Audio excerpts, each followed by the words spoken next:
Sang Domingo pa lang yung daan sang gabi, ang consumption ko yan di hamak na ya. Kaya kung din ka pa ya ginagutom, ang nagagawa pag sa newsfeed mo mga mukbang, mga sabaw, mga humba. Kaso kay tiging panindugan pa rin atong diet nga pag lampas ng isang alas 8, wala na sang kaon-kaon, tubig na lang. So kagabi, kahit since busy gani kami ng grocery, medyo late na kami nakaabot diri kay Lula. So pag abot ko, ay nagiinom na lang ko katubig kag natulog. So subong adlaw sang Lunes, nag-ubra ko, of course nagkaon ko ani sa tinapay. Kaya hindi man pwede nga masuyop ta sang dagat pila ka oras tapos wala ta sang kaon. Basi paano na lang ni karon ko malipong tato kunti anong boss na vlog na lang naton sini. So pagkatapos ko ti umbra, nagdiretso din ko sa tindahan.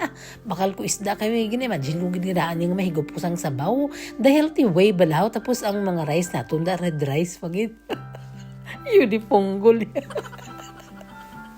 Syaro, hindi mo tawag ko post siniman.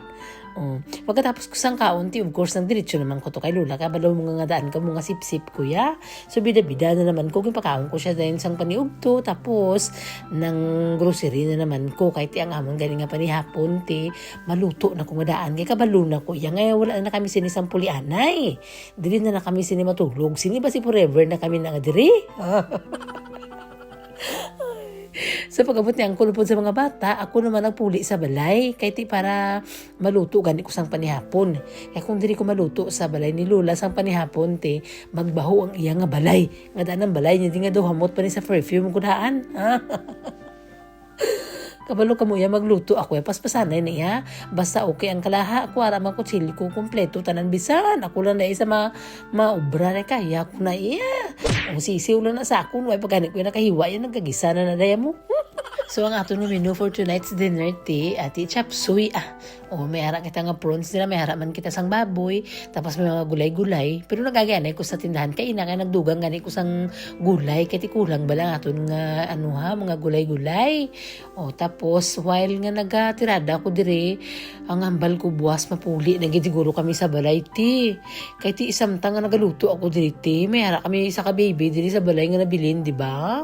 Nung linong-linong gi siya nagasunggod siguro nga kundi tamo nagrelat nga apat. Siya diri nabilin lang. Ang amon mo lang nga Coco Bird, nabilin na siya diri, tiga sunggod na siya. Duwe na siya katingog sa akon. Kag-isa pa naisip ko manting nga kung apat na kami pirmi tanan nga diri nagatulog, daw puro kami lapyo tanan doon di magkala-drawing amon mga itsura. Kaya once magbangon ang lulag na sunod-sunod man amon ni Uncle.